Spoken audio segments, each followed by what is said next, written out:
Hello everyone, welcome back to the channel. Guys, आज मैं आप लोगों के लिए एक न्यू चाइनीज़ ड्रामा एक्सप्लेन करने वाली हूँ जिसका नाम है you are my lover friend. Episode की शुरुआत में हम 11 साल पहले का सीन देखते हैं जहाँ पर काफ़ी सारे स्टूडेंट्स एक साथ अपनी ग्रेजुएशन सेलिब्रेट कर रहे थे। इसी में हमें हमारे ड्रामा की मेल लीड जिसका नाम जियांग है और फीमेल लीड तांग भी दिखाई जाती है, जो कि एक दूसरे को उनकी सक्सेसफुल फ्यूचर के लिए विशेस देते हैं। इसके बाद जब सभी एक दूसरे को ड्रिंक करने के लिए फोर्स कर रहे थे, तभी उनमें से जो नाम का एक फ्रेंड खड़ा होकर जियांग की तरफ से ड्रिंक करता है, जो देखकर सभी उसे छेड़ने लग जाते हैं। पर अचानक से वो इमोशनल हो जाता है क्योंकि वो शायद इसके बाद फिर कभी भी नहीं मिल पाएंगे, जिस बात से सभी लोग काफ़ी उदास हो जाते हैं। जियांग और तांग ने यहाँ पर इतनी ड्रिंक कर ली थी कि वो तो इस बात पर रो ही पड़ते हैं। एक दूसरे से प्रॉमिस करते हैं कि वो कभी भी एक दूसरे को नहीं भूलेंगे। जहाँ उसके आंसू साफ करने के बहाने तांग उसके चेहरे पर केक लगा देती है। अभी सभी एक दूसरे के साथ केक से खेलने लग जाते हैं। इससे इन सभी की पार्टी काफ़ी मेमोरेबल बन जाती है। खेलने के बाद तांग जियांग के पास जाती है, जो कि अकेला खड़ा हुआ था। तांग के पूछने पर वो उसे कहता है कि मैं कसम खाता हूँ कि हम हमेशा बडीज रहेंगे। जहाँ तांग भी उसे यही प्रॉमिस करती है और दोनों हंसने लग जाते हैं। पर तभी जियांग वॉमिट कर देता है। इसके बाद भी वो मून को देखकर हंसने लग जाता है, लेकिन वो मून था ही नहीं। सीन अब यहाँ से प्रेजेंट में आता है और हम देखते हैं कि जियांग और तांग अब भी एक दूसरे के साथ हैं। जियांग तांग से बोलता है कि तुम्हारे ऑफिस जाने का टाइम हो चुका है, पर वो बोलती है कि नहीं, मुझे तुमसे लेट जाना है। जियांग उसे बताता है कि जिस रास्ते तुम्हें जाना है वहाँ पर एक्सीडेंट हुआ है, इसीलिए हमें पहले जाना चाहिए। ऊपर से आज तुम्हारी बैंक में जॉब का पहला दिन है। तांग का उठने का मन बिल्कुल भी नहीं कर रहा था, तो जियांग उसे हाथ पकड़कर उठा देता है, जिसके बाद वो पूरे घर की सफाई करने लग जाता है क्योंकि तांग की जॉब लगने की खुशी में उसने और उसके दोस्तों ने मिलकर पार्टी की थी। तभी तांग ब्रश करते हुए बाहर आ जाती है और वेरन और यानान के बारे में पूछती है कि वो कहाँ पर चले गए, तो जियांग उसे बताता है कि वो रात को ही चले गए थे। इसके बाद तांग उसे ब्रश करते ही बात करने लग जाती है, लेकिन उसे उसकी बात समझ नहीं आती और कहता है कि हम थोड़ी देर में निकलेंगे। अब जब वो रास्ते में होते हैं तब तांग का मेकअप करना ही बंद नहीं हो रहा था, उसे प्रॉब्लम ना हो इसलिए जियांग काफ़ी ध्यान से कार ड्राइव कर रहा था। तांग उसे बताती है कि मुझे कुछ खाने के लिए लेना चाहिए था, पर जियांग उसके लिए वो चीज़ पहले ही खरीद कर कार में रखी थी, जो कि उसे पसंद है। ये देखकर वो काफ़ी खुश हो जाती है और मज़े से खाने लग जाती है। तब जियांग उससे पूछता है कि तुमने उस बैग में क्या रखा है। इस पर वो बताती है कि इसमें मेरे कपड़े हैं, जो कि मैं ऑफिस से निकलने के बाद वहीं पर चेंज कर लूँगी। यहाँ से फिर हम तांग की कंपनी के डायरेक्टर गान और उसके सेक्रेटरी शिया को देखते हैं, जिसके कैबिन में जाते ही सभी लोग जल्दी से ऑफिस की सफाई करने लग जाते हैं और हमें पता चलता है कि वो काफ़ी स्ट्रिक्ट है। जब डायरेक्टर उसमें से एक लड़की के टेबल पर मिल्क जूस वगैरह देखता है, तो उसके जाने के बाद सेक्रेटरी उस लड़की से जल्दी से साफ करने के लिए कहती है, वरना इससे उसके अटेंडेंस पर इम्पैक्ट पड़ेगा। और साथ ही वो उसे अपने बाल बांध कर रखने के लिए भी बोलती है। वहीं हम जियांग और तांग को देखते हैं, जो कि नीचे पहुंच चुके थे, जहाँ पर जियांग उसे डायरेक्टर तांग कहकर विश करता है कि उसका पहला दिन अच्छा हो। अब वो अपने बाल ठीक करने में ज़्यादा ही बिजी थी, जो देखकर वो उसे कहता है कि हाँ तुम अच्छी लग रही हो, अब जाओ भी। फिर उसे बाय करने के बाद तांग वहाँ से चला जाता है, लेकिन वो अपने कपड़े वाला बैग वहीं पर भूल जाती है। तब जियांग को किसी का कॉल आता है, जो उसे याद दिलाता है कि थोड़ी देर में लाइव स्ट्रीमिंग होने वाली है, तो वहाँ से चला जाता है। फिर हमें तांग के बारे में बताया जाता है, जिसने फाइनेंस एंड इकोनॉमिक्स में ग्रेजुएशन की है और उसे फाइनेंस में PhD भी की है, जिसने रिस्क कंट्रोल के लिए ऐसे प्लानिंग तैयार की जिससे कम उम्र के अंदर ही उसे इतनी अच्छी पोस्टिंग मिल गई। ये सारे डिस्कशन उसके ऑफिस मीटिंग में हो रही थी। तांग जब ऑफिस के अंदर एंटर होती है, तभी फानलिन नाम की लड़की उसके पास आती है, जो कि उसे अंदर ऑफिस तक गाइड करती है। इधर मीटिंग में डायरेक्टर सभी से इस बार में ही बात कर रहा था कि तांग कितनी यंग एज में ही डायरेक्टर बन गई है, लेकिन उनमें से एक मिशन को शायद मीटिंग में इंटरेस्ट नहीं था, वो अपने फ़ोन के अंदर ही बिजी थी। तभी फान तांग को मीटिंग के अंदर लेकर आ जाती है, जो कि बिल्कुल टाइम पर थी। अब जब डायरेक्टर और तांग आपस में बात कर रहे थे, तो पता चलता है कि एक बार डायरेक्टर उसके स्कूल में स्पीच देने के लिए आए थे, जो सुनकर वो बोलता है कि तब तो मैं तुम्हारा एक तरीके से सीनियर हुआ। फिर वो उसे बाकी सभी से इंट्रोड्यूस करवाता है। सीन अब यहाँ से जियांग पर आता है, जिसे देखकर हमें पता चलता है कि वो एक कंपनी का CEO है। उसका सेक्रेटरी उसके पास आकर बताता है कि जब खाने के कुछ आइटम्स वो कोलैब में स्ट्रीमिंग कर रहे थे, तब उनसे ऑडियंस हैंडल नहीं हो पाई क्योंकि ऑडियंस काफ़ी बड़ी अमाउंट में स्ट्रीम को देख रही थी। तब जियांग उसे सवाल करता है कि सिचुआन रेस्टोरेंट रिजर्वेशन तो नहीं लेता ना। इस पर वो नाम ही जवाब देता है, तो जियांग उससे किस तरीके से तांग के नाम पर 16 लोगों जितना बड़ा रूम बुक करने के लिए कहता है। दूसरी तरफ तांग मीटिंग में सभी लोगों को अपने बारे में इंट्रोड्यूस करवाती है, लेकिन डायरेक्टर को देखकर लग रहा था जैसे वो किसी चीज़ को लेकर नाराज़ हो। वहीं स्ट्रीमिंग के दौरान एक और दिक्कत आ गई थी। जिस ओनर के ये ओट्स थे उसमें से कुछ बैग्स फॉल्टी निकल आए थे। इस पर सेक्रेटरी उन्हें समझाती है कि हमारे पास अब भी और आइटम्स हैं, तो हम ओट्स वाले इशू को साइड रख सकते हैं। इस सब के बारे में युवा की टीम से आए हुए लोग बात कर रहे होते हैं, क्योंकि उनकी स्ट्रीमिंग कभी भी इस तरीके से बीच में हॉल्ट नहीं की गई थी। तभी युवा वहाँ पर आ जाती है और जियांग को बताती है कि और भी ब्रांड्स हैं जो कि हमारे साथ काम करना चाहते हैं, लेकिन शेंगनीना ने कुछ को मना कर दिया। पर जियांग से इस प्रोडक्ट लिस्ट के बारे में बात करता है, क्योंकि जो ओट्स खराब निकले थे वो इस लिस्ट में थे ही नहीं, तो वहाँ पर आए कैसे। इस पर युवा कहती है कि सभी आइटम्स एक ही ब्रांड के हैं, तो हो सकता है कि गलती से आ गए हो। जियांग से कहता है कि तुमने काफ़ी गलतियाँ की हैं। तब वो उसे बताती है कि हमें साथ में काम करते हुए काफ़ी टाइम हो गया है, तुम्हारे और इशू के बिना मैं यहाँ तक नहीं आ पाती, लेकिन मैंने भी अपनी हर कोशिश की है अपने काम में पूरी जान डालने की, पर सिर्फ तुम ही हो जो ब्रांड्स को अकेले मैनेज करते हो, बाकी स्ट्रीमर्स के मुकाबले मेरा कोई भी लेवल नहीं है। इस पर जियांग कहता है कि तुम इस तरीके से अकेला फैसला नहीं ले सकती हो, क्योंकि फूड आइटम्स को कंट्रोल चेक करने के बाद ही यूज़ करते हैं, पर तुमने ऐसा नहीं किया। जियांग उसे इस फूड आइटम के ओनर से माफ़ी मांगने के लिए कहता है, पर वो मना कर देती है। वो उसे समझाता है कि तुम्हारे साथ स्ट्रीम में शेंगनीना भी थी, जो कि फर्स्ट टाइम स्ट्रीम कर रही थी, तुम्हारी गलती की वजह से उसे भी सब झेलना होगा। शेंगनीना का नाम सुनकर वो गुस्सा हो जाती है। वो उससे कहती है कि मेरा कॉन्ट्रैक्ट बस 6 महीने में ख़त्म होने वाला है, काफ़ी कंपनीज है जो मुझे रखना चाहती हैं, पर मैं हमारी पुरानी दोस्ती के लिए तुम्हारे साथ काम करना चाहती हूँ।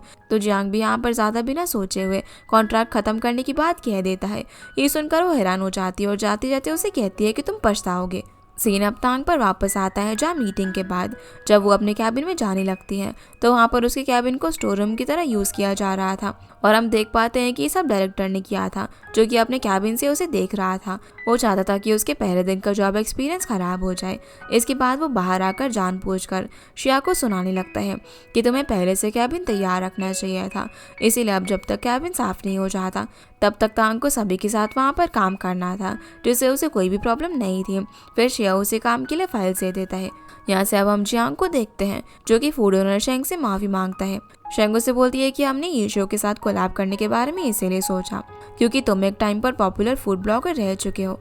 जियांग अब यहाँ पर अपनी गलती मानता है कि इस बार उनसे गड़बड़ हो गई। फिर वो अपने सेक्रेटरी से फांग के बारे में पूछता है कि वो कहाँ पर है। फिर हम फैंग को देखते हैं जिसने कि एक अजीब तरीके के कैप होल्डर को पहना हुआ था, जिसे वो सभी को यूज़ करके भी दिखा रहा था, और बताते हैं कि ये उसके बेटे ने जिद करके उसे खरीदवाया था। वहीं शेंग स्ट्रीमर से आज की स्ट्रीम अकेले ख़त्म करने के लिए कहती है और उसे बताती है कि बदले में जियांग ने उन्हें 1 साल का फूड सेलेक्टर कॉन्ट्रैक्ट ऑफर किया है, तो वो स्ट्रीम करने के लिए मान जाती है। इसके बाद जियांग फैंग से मिलता है, जो उस कप होल्डर को देखकर सबसे पहले उसे उतारने के लिए कहता है, लेकिन उसके बेटे ने उसके हाथ में ग्लू से चिपका दिया था, इसीलिए वो चाहकर भी नहीं हटा सकता था। पर ये सब हटाकर फैंग उसे कहता है कि कोई भी स्ट्रीमर किसी भी आइटम की 100% गारंटी नहीं ले सकता, और ऊपर से युवा की काफ़ी फ़ैन फॉलोइंग है। अगर कुछ गड़बड़ होती है प्रोडक्ट के साथ तो वो कैसे ना कैसे करके मैटर को हैंडल कर ही लेगी, इसीलिए तुम उसके साथ इस तरीके से कॉन्ट्रैक्ट ख़त्म नहीं कर सकते। पर जियांग के हिसाब से अगर उनकी कंपनी की फूड स्ट्रीमिंग युवा पर डिपेंड करती है तो इसका कोई मतलब नहीं है, फिर चाहे वहाँ से इन्वेस्टर्स चले ही क्यों ना जाए। इसके बाद जियांग को मैसेज आता है कि रेस्टोरेंट बुक हो चुका है, जिसका मैसेज वो तांग को फॉरवर्ड कर देता है। ये देखकर वो काफ़ी खुश हो जाती है, क्योंकि वो अपने नए कलीग्स को वहाँ पर ट्रीट देना चाहती थी। ये बात जब वो अपने कलीग्स को बताती है कि उसने सभी के लिए सिचुआन रेस्टोरेंट में बुकिंग की है, तो वो हैरान हो जाते हैं, क्योंकि वहाँ बुकिंग करना एक तरीके से इम्पॉसिबल होता है। पर तांग बताती है कि उसका फ्रेंड यूशु गॉर्मे में, जिसका इन रेस्टोरेंट के साथ कोलैब में काम चलता है, उसी ने उसकी मदद की है। तब सेक्रेटरी बताती है कि उनकी तो आज क्लाइंट के साथ इंपॉर्टेंट मीटिंग है और बाकी सभी भी बिजी थे, इसीलिए तांग को अपना ये प्लान कैंसिल करना पड़ जाता है। वहीं फैंग युवा को उसका टर्मिनेशन लेटर दिखाता है। इस पर वो आखिरी मौका ढूंढते हुए कहती है कि अभी शिनहे ओट्स की सेफ्टी रिपोर्ट्स नहीं आई हैं, अगर कुछ गड़बड़ होती है तो इसमें मेरा कोई भी हाथ नहीं है, इसीलिए वो उनसे फोर्स टर्मिनेशन के हिसाब से कंपोजिशन मांगने लग जाती है। पर फैंग उसके सामने वो रिपोर्ट दिखाता है जिसमें उसने स्ट्रीम में फॉल्स डेटा दिखाकर चीज़ें प्रमोट की थी। युवा की सेक्रेटरी कहती है कि तब तो तुम्हें यीशु को भी निकालना होगा, क्योंकि उनका काम कोलैब में हो रहा था। तब फैंग यहाँ पर उसे एक कॉन्ट्रैक्ट दिखाकर बताता है कि उन्होंने उन दोनों को ये अलग कॉन्ट्रैक्ट दिया था, इसलिए युवा को साइन करना पड़ता है। जो बात फेंग अब जाकर जियांग को बताता है कि उसने साइन कर दिए हैं, पर फेंग परेशान था क्योंकि उसके जाने से अब उनके काफी चैनल्स बंद हो जाएंगे। फेंग उसे अब बाहर तांग के साथ खाने पर चलने के लिए कहता है, जिस पर जब जियांग मना करता है तो फेंग कहता है कि तुमने फिर से लड़ाई कर ली क्या? पर वो कहता है कि ऐसा नहीं, वो अपने कलीग्स के साथ लंच पर जाने वाली है। फेंग उससे पूछता है कि तुम कब से उसके लिए इतनी फिक्र करने लग गए? इस पर जवाब में जियांग कहता है कि मैं तो हमेशा से ही ऐसा था। ये सुनकर फेंग उसे उसके लिए खाना ऑर्डर करने को कहता है, पर वो उसे बाहर निकाल देता है। फिर जब फेंग बाकी कलीग्स के साथ फोटो खिंचवा रहा था, तभी जियांग तांग को मैसेज करके लंच के बारे में पूछता है कि वो कैसा गया। फिर फेंग उसके पास आकर कहता है कि तुम्हें तो मुझसे जलन हो रही होगी ना। पर जियांग के लिए ये पहली बार नहीं था जब फेंग के साथ ऐसा कुछ हुआ हो। उसके बच्चे हमेशा उसके साथ ऐसी शैतानियां करते थे। जियांग फिर तांग से पूछता है कि वहाँ का खाना कैसा था, तो तांग उसे ऑफिस में लंच करते हुए खाने की फोटो भेज देती है और उसे बताती है कि सभी कलीग्स अपने काम में बिजी थे, इसलिए वो जा नहीं सकी। फिर वो उसे बताती है कि ये खाना भी काफ़ी टेस्टी और पॉपुलर भी, जो कि जियांग को भी टेस्टी लगता है, इसलिए वो उसे उसके लिए भी ऑर्डर करने के लिए कहता है। पर वो उसे कहती है कि जब तुम खुद ही ऑर्डर कर लो तो मुझे पिक करने के लिए आना, और साथ ही मेरे बैग भी लेते आना जो कि तुम्हारी कार में ही मैं भूल गई थी। और फिर उसे पिक करने के लिए निकल पड़ता है। लंच के बाद डायरेक्टर तांग के पास आकर उसे एक मीटिंग के बारे में बताता है जिसे उसे अटेंड करना है। फिर वो सेक्रेटरी को जल्दी से उसका कैबिन रेडी करने के लिए कहता है। तभी तांग को जियांग का मैसेज आता है जो उससे पूछता है कि तुम क्या इतनी बिजी हो जो कि मेरा रिप्लाई नहीं दे पा रही हो? तो बोलती है कि मुझे लगा कि तुम मेरे लिए कई चीज़ें ना ला रहे हो। इसके बाद जब वो कॉफ़ी लेने जाती है तो वहाँ पर जियांग आ जाता है, जो कि उसके कलीग्स के लिए काफ़ी कुछ खाने के लिए लेकर आया था, जिसे तांग लिन को सभी में शेयर करने के लिए दे देती है। फिर जियांग उसे मजाक में इनके पैसे मांगता है, तो वो कुछ काम से अंदर चली जाती है। तभी दूसरी एम्प्लॉय जब बाहर आकर देखती है कि खाना सीचुआन रेस्टोरेंट से आया है, तो वो काफ़ी हैरान हो जाती है क्योंकि ये रेस्टोरेंट फूड डिलीवरी नहीं करता। तभी तांग वापस आती है, जो कि जियांग को पैसों के बदले में एक bag as a return gift देती है। फिर जब वो उसे नीचे लिफ्ट से छोड़ने के लिए जा रही थी, तभी जियांग उसे एक नेकलेस देता है जो कि तांग काफ़ी टाइम से खरीदने की कोशिश कर रही थी। ये गिफ्ट जियांग ने उसके लिए नई पोजीशन के लिए दिया था, तो तांग उसे ये पहनाने के लिए कहती है। अब जब वो उसे पहना रहा था तब वो एक दूसरे के काफ़ी क्लोज आ जाते हैं। यहाँ से अब हम उनके हाई स्कूल का टाइम देखते हैं, जहाँ पर जियांग तांग का हाथ पकड़कर उसे भगाता हुआ स्पोर्ट्स रूम में ले जाता है। जब तांग इसका कारण पूछती है तो वो उसके हाथ से बुक्स को साइड में रख देता है और उसे कहता है कि मैं तुम्हारे स्वॉन सिबलिंग बनना चाहता हूँ।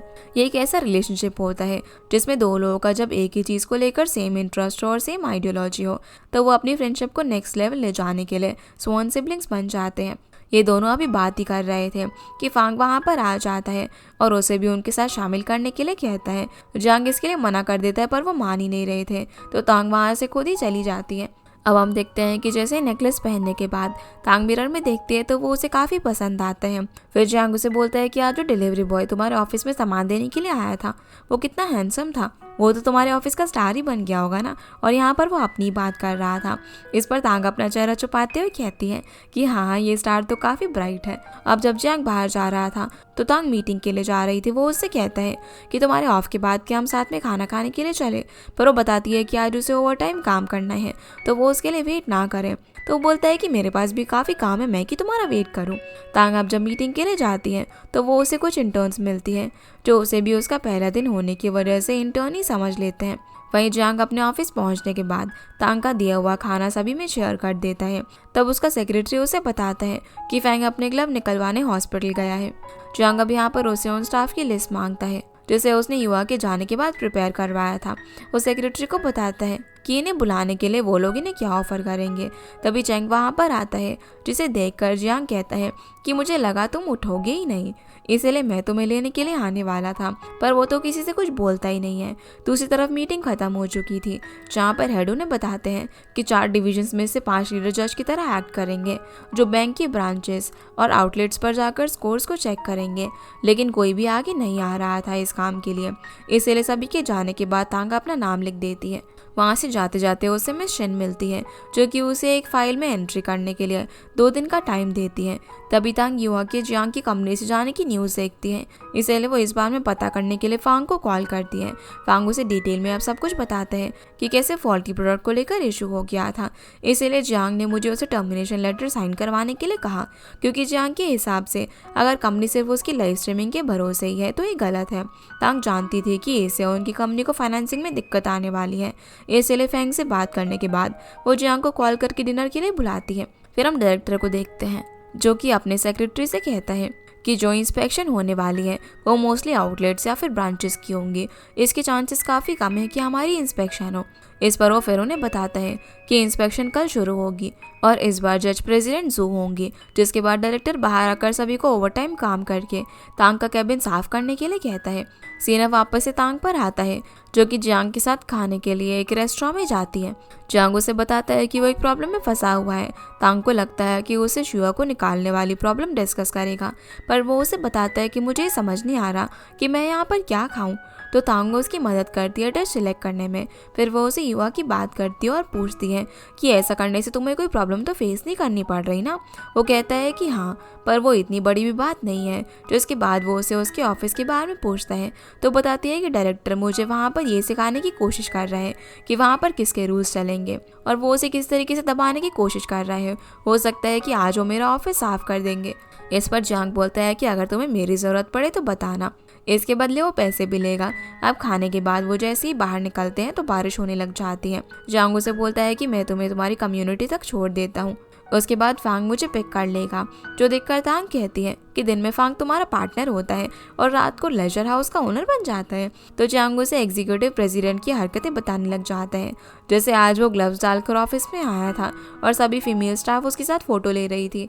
तांग उसे भी वो फोटो दिखाने के लिए कहती है, पर वो फोटोज उसके पास नहीं थी। वो कहता है कि अगर ये फोटो उसकी वाइफ ने देख ली तो उसके लिए काफी प्रॉब्लम हो जाएगी। उसकी वाइफ उसे रूम से निकाल देगी और उसे अपने बेटे के रूम में सोना पड़ेगा। इन्हीं बातों को याद करके जियांग कहता है कि टाइम कितना जल्दी बीत गया ना, ये कल की बात ही लगती है जब फांग का बेटा हुआ था, लेकिन अब वो 6 साल का हो गया है और हमें भी एक दूसरे को जानते हुए 13 साल हो गए। ऐसी बातें करते करते जब वो पहुंचते हैं तो फांग जियांग का वहाँ पर पहले से इंतजार कर रहा था। जियांग फिर तांग से उसका वीकेंड का प्लान पूछता है। इस पर वो कहती है कि उसे ब्लाइंड डेट पर जाना है, जो सुनकर वो दोनों ही हंस पड़ते हैं। तांग फिर उनसे कहती है कि तुम्हारी किस्मत अच्छी है कि तुम्हारी मॉम इसके लिए तुम्हें फोर्स नहीं करती। तो वो कहता है कि ऐसा नहीं है, मेरी मॉम भी मुझे फोर्स करती है। फांग फिर उन्हें सजेस्ट करता है कि तुम दोनों ही इसके लिए एक साथ क्यों नहीं हो जाते। वो उन्हें फिर कॉन्ट्रैक्ट मैरिज के बारे में बताता है, जिसके लिए वो दोनों एक साथ मना कर देते हैं और एक दूसरे का मजाक बनाते हुए कहते हैं कि इसके साथ कौन ही रिलेशनशिप में आएगा। कार में बैठने के बाद जियांग उसे मुंह बनाकर चढ़ाते हुए उसकी डेट के लिए विशेष देता है, जहाँ फांग भी उसका साथ देता है चढ़ाने में।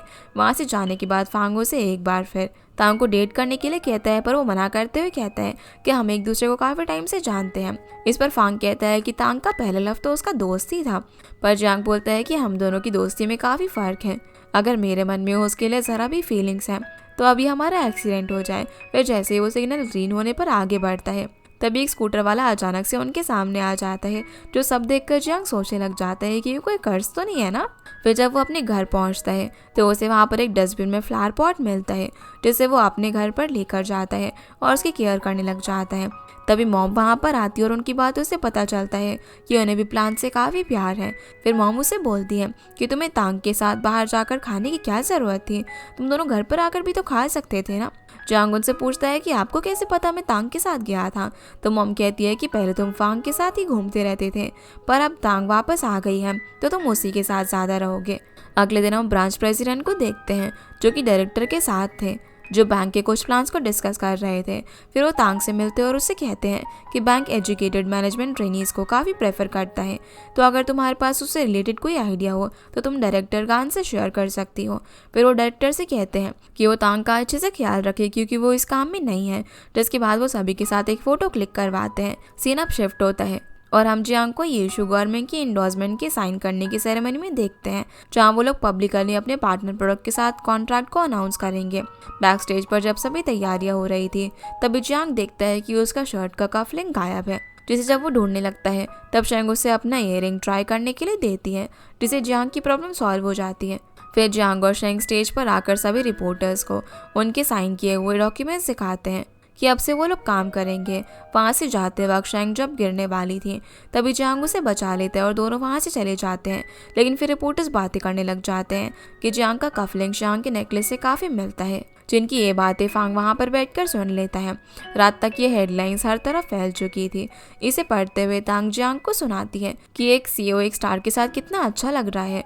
उसके नीचे कमेंट्स को पढ़कर तांग को काफ़ी मज़ा आ रहा था और जियांग भी मुस्कुरा रहा था क्योंकि वो जानता था कि सभी गलतफहमी की वजह से हुआ है। वो तांग को एक्सप्लेन करते हैं कि उस टाइम मुझे कफलिंग नहीं मिल रहा था तो मैं क्या ही करता, लेकिन तांग को तो कोई फ़र्क नहीं पड़ता था। वो उससे कहती है कि तुम्हें वैसे उसे डेट कर ही लेना चाहिए। इस पर वो पूछता है कि तुम सच में चाहती हो कि मैं डेट कर लूँ, मगर तांग इसे किसी और ही वे में सोचती है कि अगर जियांग को पार्टनर मिल गया तो फिर उनकी मॉम्स का सारा प्रेशर उस पर ही चला जाएगा, क्योंकि वो तो अभी उनकी ब्लाइंड डेट को ही नहीं झेल पा रही थी। इस पर जियांग कहता है कि तुम्हारी मॉम को तुम्हारी फिक्र करने की ज़रूरत नहीं है, मैं हमेशा यही रहूँगा तुम्हें चेयर करने के लिए। बदले में तांग कहती है कि अगर तुम्हें कोई लड़की मिले तो सबसे पहले मुझे बताना। अब जब वो खाना खाने लगते हैं तब तांग को पुराने टाउन के एले हॉटपॉट की याद आने लग जाती है, लेकिन वो बंद हो गया था। जियांग कहता है कि वो बंद नहीं हुआ है, दूसरी तरफ शिफ्ट हो गया है, जो सुनकर वो काफ़ी खुश हो जाती है। जिसे जियांग कहता है कि जब हम वहाँ पर कभी जाएंगे तो इसे भी ज़रूर खाएंगे। फिर वो उसे अपने वहाँ की डिश का रिव्यू फॉर्म भरने के लिए देता है। फिर हम यहाँ से शेंग को देखते हैं जिसे उसकी मैनेजर कहती है कि तुम्हारे और जियांग की रूमर्स की वजह से तुम्हारे फैंस को लगता है कि तुम एक्टिंग पर ध्यान ना देकर डेटिंग में बिजी हो। फिर वो उसे स्क्रिप्ट के बारे में पूछती है जो कि उसने कल पढ़ने के लिए दी थी, पर शेंग को उस कैरेक्टर का रोल अच्छा नहीं लगता। मैनेजर के जाने के बाद शेंग तब चेक करके सो जाती है जहाँ पर उसे रोवर नाम की आईडी से काफ़ी मैसेज आ रहे थे। अगले दिन हम देखते हैं कि वो रोवर असल में चेंग नाम का आदमी है, जहाँ उसके ऑफिस में जब शेंग की बात कर रहे थे कि मूनलाइट ब्लेड गेम की एनिवर्सरी इवेंट पर उन्होंने शेंग को इनवाइट किया है, वो कितनी सुंदर है। वो चेंग को भी ये फोटो चेक करने के लिए कहते हैं, पर वो उन्हें काम पर ध्यान देने के लिए बोल देता है। सीन अब यहाँ से तांग पर आता है जो कि मैनेजर से काम में हेल्प मांगती है क्योंकि उसे कॉन्ट्रैक्ट लोन मूनलाइट मीडिया के साइट विजिट में कोई प्रॉब्लम लगी है। मैनेजर कहता है कि तुम यहाँ पर नहीं हो, तुम्हें इसके बारे में पता नहीं होगा कि नानजिन एक पुरानी सिटी है जहाँ की सिचुएशन काफ़ी ख़राब है और मूनलाइट मीडिया नानजिन से ही है जिसे लोन के लिए कल्चरल अप्रूवल मिला है। पर तांग को इसमें और भी काफ़ी सारी प्रॉब्लम दिखती हैं जो कि काफ़ी बड़ी थी क्योंकि ऑन रिकॉर्ड और रियलिटी में जो अमाउंट है उसमें काफ़ी डिफरेंस है। इस बारे में जब वो मैनेजर से पूछती है तो वो घबरा जाता है और उसे कहता है कि लगता है कि तुमने अभी तक साइट विजिट नहीं की। सेम ब्लॉक को ना डिफरेंट प्राइसेस दिए जा सकते हैं अगर उनकी फैसिलिटीज़ में डिफरेंस होगा, लेकिन तांग ने जो रिपोर्ट्स तैयार की थी उसके हिसाब से ओरिएंटल वाटर साइड कोई स्कूल प्रॉपर्टी नहीं है, उसके पास कोई भी फैसिलिटी नहीं है। इसलिए आपने जो बताया उस हिसाब से उनके लिए 2 मिलियन का लोन सवाल खड़ा करता है। डायरेक्टर बोलता है कि मेरी गलती हो गई जो कि मैंने इस सब पर ध्यान नहीं दिया, मैं इन फाइल्स को अपने साथ ले जाकर सब कुछ चेक करता हूँ। फिर हम तांग के कलीग्स को देखते हैं जो कि उसके पीठ पीछे बात कर रहे थे। उन्हें डर था कि डायरेक्टर उसे कहीं दूसरे डिवीजन के डायरेक्टर ना बना दे क्योंकि उन्होंने उनसे ओवरटाइम काम करवा कर तांग का कैबिन साफ करवाया। वहीं तांग को जियांग फोन करके पूछता है कि वो कितने बजे फ्री होगी क्योंकि उसकी मॉम ने उसके लिए फ्रूट भिजवाए थे जो कि वो उसे देना चाहता था। तो वो कहती है कि उसे एक साइट पर विजिट करने के लिए जाना है, इसीलिए वो उसे आज रात एले हॉटपॉट मिलने के लिए कहती है जिसकी वो लास्ट टाइम बात कर रहे थे। जियांग उसे बोलता है कि मैंने सुबह से कुछ भी नहीं खाया है और अभी मेरी एक मीटिंग है। वैसे हमारे पास बहुत ही हैंडसम लड़का है, अगर तुम कहो तो मैं उसे तुम्हारे साथ कंपनी देने के लिए भेज देता हूँ। तो वो कहती है कि हाँ वो तो तुम ही होंगे ना। जियांग बोलता है कि तुम्हें क्या मैं इतना बेशरम लगता हूँ, वो सच में काफ़ी हैंडसम है। अब तांग से बात करने के बाद जियांग किसी को फ़ोन करके एक लड़के के बारे में पूछता है जिसके लिए उसके पास एक काम है। तभी उसे शेंग की सेक्रेटरी का फ़ोन आ जाता है जो उसे बताती है कि आज की मीटिंग में वो नहीं आ पाएंगे। ये सुनकर जियांग खुश हो जाता है कि अब वो तांग के साथ जा सकता है, इसलिए वो उसके पास चले जाता है जिसे देखकर तांग हैरान थी। वो कहती है कि तुम जिस हैंडसम लड़के की बात कर रहे थे वो तुम ही हो क्या?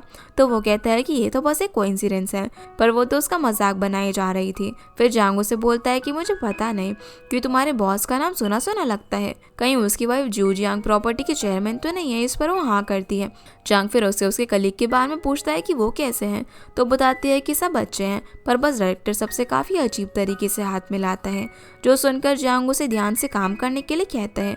फिर वो दोनों एक बुक स्टोर को देखते हैं जहाँ वो काफ़ी पहले एक साथ आया करते थे, पर अब यहाँ पर काफ़ी कुछ बदल चुका था। अंदर जाने के बाद वो घूम रहे थे, तभी जियांग तांग से बोलता है कि तुम दिन भर यहीं पर बैठी रहती थी, इस बात को लेकर हमारी आपस में लड़ाई हुई थी। तांग बोलती है कि हाँ मुझे याद है, और फिर हम यहाँ से चले गए थे। इस पर जियांग कहता है कि ऐसा कभी भी नहीं हो सकता कि मैं तुम्हें छोड़कर चला जाऊँ। लेकिन हम देखते हैं कि उस दिन जब उन दोनों की लड़ाई हुई थी तब फांग भी उनके साथ में ही था। फांग बारी बारी उन दोनों को एक दूसरे से माफ़ी मांगने के लिए समझा रहा था, पर उसकी कोई भी बात नहीं मानता। वो दोनों एक दूसरे की तरफ बुक करके पढ़ने लग जाते हैं। तांग जब उसे इशारा करती है तो जियांग गुस्से में वहाँ से चला जाता है, जिसे देखकर फांग उसके पीछे उसको मनाने के लिए जाता है। इसके बाद वहाँ पर तांग के लिए अनाउंसमेंट होती है कि उसका भाई जियांग बाओ उसे लेने के लिए आया है, पर वो बार बार अनाउंसमेंट के अंदर लिटिल तांग बोल रही थी, जो सुनकर वो काफ़ी गुस्सा हो जाती है। वहीं जियांग से वो अनाउंसर पूछती है कि तुम्हारा नाम इतना अजीब क्यों है। इस बात पर जब वो कुछ बताता तभी तांग आकर उसका कान पकड़ लेती है। अब हम फेंग को देखते हैं जो कि शेंग की प्रमोशन की फ़ोटो देख रहा था। ये फ़ोटो उसे पसंद आती है, लेकिन जियांग से भी उन्हें रिव्यू करवाना चाहता था। वो उसे उन र्यूमर्स के बारे में पूछता है जो कि जियांग की शेंग के साथ चल रही थी। उसे भी उसने हटवा दिया था क्योंकि जियांग को कंट्रोवर्सीज पसंद नहीं थी। फिर हम जियांग और तांग को देखते हैं जो कि पूरी मार्केट को घूम रहे थे। वहाँ वो दोनों खाने की काफ़ी चीज़ें ट्राई करते हैं, जिसके बाद ही दोनों एक शॉप पर जाकर कुछ खाने के लिए ऑर्डर करते हैं। तभी वो देखते हैं कि यहाँ पर एक पार्क बनने वाला है। इस पर जियांग उसे कहता है कि कुछ टाइम में हम भी बूढ़े हो जाएंगे, अगर तुम्हें कभी टहलने का मन करे तो मुझे बताना, मैं तुम्हें ले आया करूँगा, पर पता नहीं तुम उस टाइम तक मेरे साथ रहोगी या फिर नहीं। तो वो उसे कहती है कि अगर मैं बूढ़ी हो गई या तो मैं पूरी कंट्री घूमूंगी या फिर दिन भर घर पर सोती रहूंगी। इतने में उनका ऑर्डर आ जाता है जो कि उन्हें काफ़ी पसंद आता है। तभी मार्केट में से एक आदमी जोर से चिल्लाकर सभी को बताता है कि सिटी मैनेजमेंट के लोग यहाँ पर आ गए हैं। ये सुनकर सभी शॉप ओनर सड़क पर से अपना सामान हटाने लग जाते हैं। इतने में ऑफिसर्स वहाँ पर पहुंचकर उनसे कहते हैं कि मैं तुम्हें कितनी बार समझाया है कि तुम रोड ब्लॉक मत करो। तभी तांग उसी भीड़ में अपने कलीग शो को देखती है, इसीलिए वो जियांग को यहाँ से चलने के लिए कहती है। पर तभी वो तांग को नोटिस कर लेता है और लीडर कहते हुए उसके पास आ जाता है, जिस बीच जियांग मौका पाकर वहाँ से खिसक जाता है। तांग अब शू से कहती है कि मैं यहाँ पर अपनी दोस्त के साथ आई हूँ, पर वो तो पहले ही साइड हो चुका था। तो वो कहती है कि मैं बस यहाँ पर खाने के लिए आई थी। तो हमें पता चलता है कि शू की इन ऑफिसर से अच्छी जान पहचान है, इसलिए वो उन्हें वहाँ से हटाने के बजाय तांग को शॉप के अंदर जाकर आराम से खाने के लिए कहता है। वो मना करती है पर वो मान नहीं रहे थे, जो देखकर जियांग को काफ़ी मज़ा आता है। तभी तांग काम का बहाना करके किसी तरीके से वहाँ से निकल जाती है, जिसके पीछे पीछे जियांग भी आ जाता है। तांग फिर उसे बताती है कि मैंने आज शू के काम में गलतियाँ निकाली थी, इसलिए मैं उसे यहाँ पर देखकर एम्बैरेस हो गई। तो जियांग भी उसे लीडर कहकर छेड़ने लग जाता है। फिर उन्हें रिवर साइड चलते हुए याद आता है कि कैसे वो शॉर्टकट से हर बार स्कूल टाइम पर पहुंच जाया करते थे, जो देखकर बच्चे जब हैरान होते थे। तो जियांग उनसे कहता था कि तुम लोग तांग का बैकग्राउंड नहीं जानते। जब तांग अपने बैकग्राउंड के बारे में खुद पूछती है तो जियांग फिर उसे लीडर कहकर परेशान करने लग जाते हैं। वो कहते हैं कि तुम कभी नहीं सुधरोगे। इसके बाद वो दोनों आगे बढ़ते और देखते हैं कि आज भी सब कुछ वैसा ही है। उन्हें फिर एक किस्सा याद आता है जब वो दोनों चिकन खा रहे थे। अभी एक डॉग जियांग के पीछे पड़ जाता है। वो डर के मारे काफ़ी तेज भागता है। इस बात पर तांग जब उसका मजाक बनाती है तो जियांग कहता है कि तुम भी तो भागी थी ना। इस पर वो बोलती है कि अगर तुम ना भागे होते तो मुझे भागने की जरूरत ही नहीं पड़ती। तो जियांग हिम्मत दिखाते हुए कहता है कि अगर अब वो डॉग मुझे मिला तो मैं कभी भी नहीं भागूंगा। पर इतने में वो डॉग उनके सामने आ जाता है, जो कि जियांग को देखकर भौंकने लग जाता है। तांग उसे कहते हैं कि तुम मुझसे मिलना चाहते थे ना, लो वो खुद ही आ गया। उसे देखकर जियांग काफ़ी डरा हुआ था, पर वो बहादुर बनने की पूरी कोशिश कर रहा था। वो तांग से कहता है कि पहले तुम भागना, और इसके आगे कुछ बोलता। तब तक तांग भाग जाती है तो जियांग भी तुरंत वहाँ से भाग खड़ा होता है, पर वो दूसरे रास्ते से उनके सामने आ जाता है, जो देखकर तांग जल्दी से अपने बैग में से स्प्रे ढूंढने लग जाती है। लेकिन उसका सामान ही इतना सारा था कि वो मिल ही नहीं रहा था। तो जियांग उसके सामान में से आइटम्स डॉग पर फेंकने लग जाता है, जिससे वो गुस्से में उनकी तरफ बढ़ता है। ये देखकर उनकी हालत काफ़ी खराब हो जाती है, पर वो डॉग दूसरी तरफ चला जाता है। तांग इतना डर गई थी कि उसने तो जियांग के पैर ही पकड़ लिए थे। जिसके बाद तांग उससे पूछती है कि क्या एक लड़की और लड़के का इस तरीके से हाथ पकड़ना नॉर्मल है ना। जिस पर वो हमें जवाब देता है तो तांग कहती है कि फिर तुमने मेरा हाथ क्यों पकड़ रखा है। पर वो उल्टा उसी को कहने लग जाता है कि हाथ तो तुमने मेरा पकड़ा हुआ है। और वो 3 तक गिनने के बाद एक साथ हाथ छोड़ देते हैं। आगे बढ़ते हुए तांग उससे कहती है कि तुमने उस डॉग के चक्कर में मेरी लिपस्टिक फेंक दी।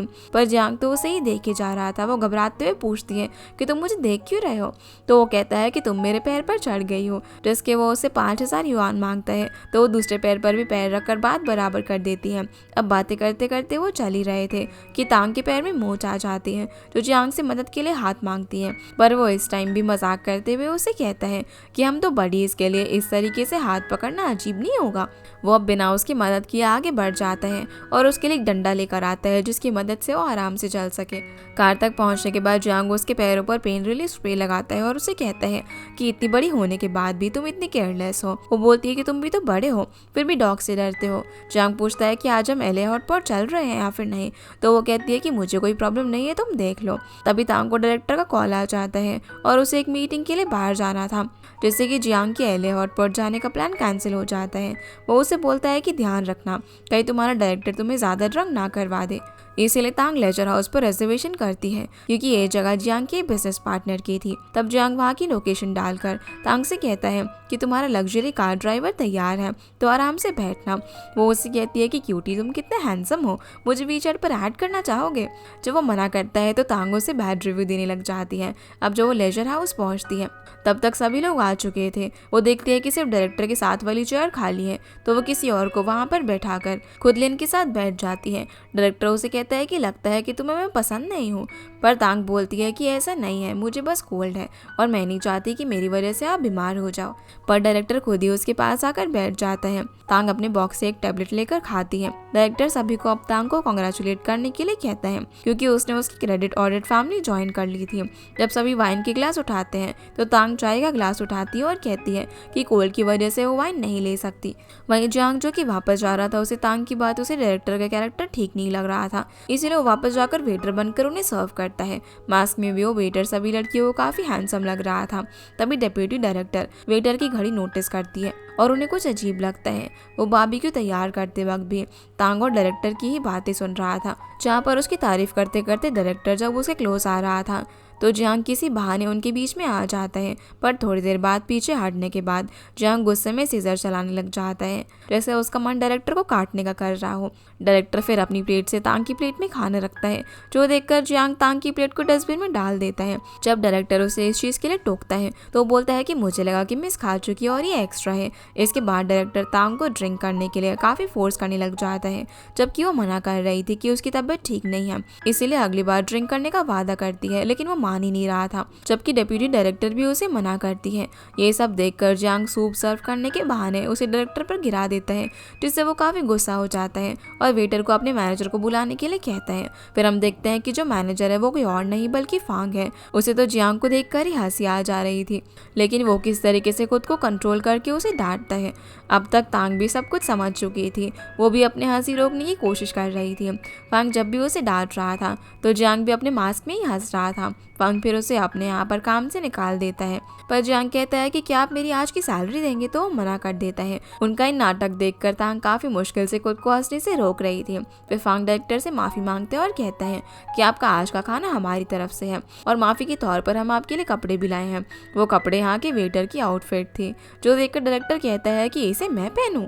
इस पर वो हाँ कहता है और बताता है कि ये कपड़े धोने के बाद हम आप तक पहुँचा देंगे। वहीं तांग खांसी का बहाना करते करते जियांग का हाथ साफ करती है। वहाँ से जाते वक्त जियांग उसे कहता है कि मिस तांग कितनी अच्छी है, उसने एक वेटर का हाथ साफ किया। तो वो कहती है कि तुम जिस तरीके की बातें करते हो तुम्हें तो कोई भी पहचान लेता। जियांग अब उससे पूछता है कि तुम वहाँ पर रुकी क्यों नहीं। तो बोलती है कि मैंने ऑलरेडी सभी को बोला था कि मेरी तबीयत खराब है, इसलिए ज़्यादा देर रुकना मेरे लिए सही नहीं था। वो उससे कहती है कि तुम्हें तो वहाँ पर रुकना चाहिए था, मैं टैक्सी से वापस चली जाती। पर वो कहता है कि इस टाइम टैक्सी मिलना मुश्किल है और तुम्हारे पैर में भी चोट लगी हुई है। घर पहुंचने के बाद अब तांग उससे पूछती है कि कहीं तुम्हें मेरी मॉम ने ये चेक करने के लिए तो नहीं भेजा ना कि मैं सच में वर्क डिनर पर गई हूँ। जो सुनकर वो उसे बस गेट लॉस कहता है, तो वो भी उसे बाय बोलकर वहाँ से चली जाती है। जिसके बाद जियांग वापस से फेंग के पास जाता है, जहाँ हम चेंग को भी देखते हैं। जियांग उसे कहता है कि तुम तो काफ़ी कम दिखाई देते हो। चेंग बोलता है कि इसका मतलब तुमने मुझे मिस किया ही नहीं। जियांग अब फेंग को उसकी आज की परफॉर्मेंस के लिए थैंक्स कहता है, लेकिन फेंग को अब भी सब कुछ अजीब लग रहा था कि ऐसे क्या बात थी जो कि उसे वेटर बनना पड़ा। तब चेंग वही पीछे से कहता है कि तुम्हें तांग पर क्रश है ना, पर जियांग इस बात से इनकार करते हुए कहता है कि हम बस दोस्त हैं, जिसके सपोर्ट में फांग भी कहता है कि ये सही कह रहा है।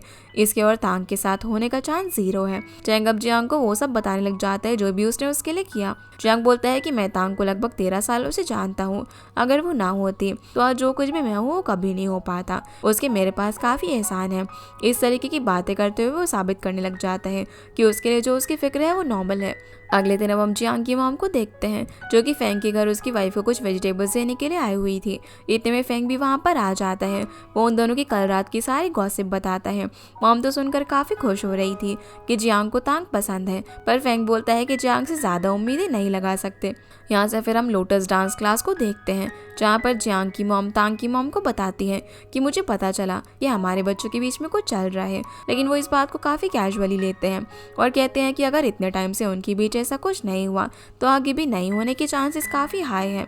फिर जियांग की मॉम उन्हें तांग के लिए एक लड़का सजेस्ट करती है, जो सुनकर मॉम काफ़ी खुश हो जाती है और उनसे उस लड़के की डिटेल बाद में शेयर करने के लिए कहती है। बदले में भी वो बोलती है कि मैं तुम्हारे जियांग के लिए भी एक अच्छी सी लड़की देखूंगी। डांस के बाद जब वो पानी पी रहे थे तभी एक ओल्ड मैन जियांग की मॉम को उनके साथ डांस करने के लिए पूछता है, जिसके लिए वो मना करते हुए कहती है कि ये मेरी पार्टनर है, मैं इसी के साथ हमेशा डांस करती हूँ। जो सुनकर वो ओल्ड मैन वहाँ से चला जाता है। फिर हम तांग को देखते हैं जो कि जियांग के दिए हुए अनार को खाती है। वो उसे काफ़ी स्वीट लगता है, जो बात वो जियांग को मैसेज करके भी बताती है।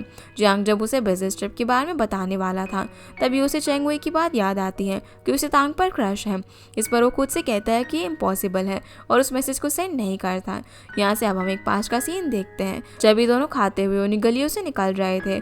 इतने में वो डॉग उनके सामने आ जाता है, जिसे देखकर उन दोनों की हालत खराब हो जाती है, इसीलिए वो तुरंत वहाँ से भाग खड़े होते हैं। जिससे बचने के लिए जियांग फ्राइड चिकन को डॉग की तरफ फेंकता है और ये दोनों बच जाते हैं। इसी के साथ हमारा ये एपिसोड यहीं पर खत्म हो जाता है। तो गाइस ये थी आज की वीडियो एंड होप आप लोगों को ये वीडियो पसंद आई होगी, तो इस वीडियो को लाइक कर चैनल को सब्सक्राइब जरूर कीजिएगा। आपसे फिर मिलते हैं इस ड्रामा के अगले एपिसोड में, तब तक के लिए गुड बाय।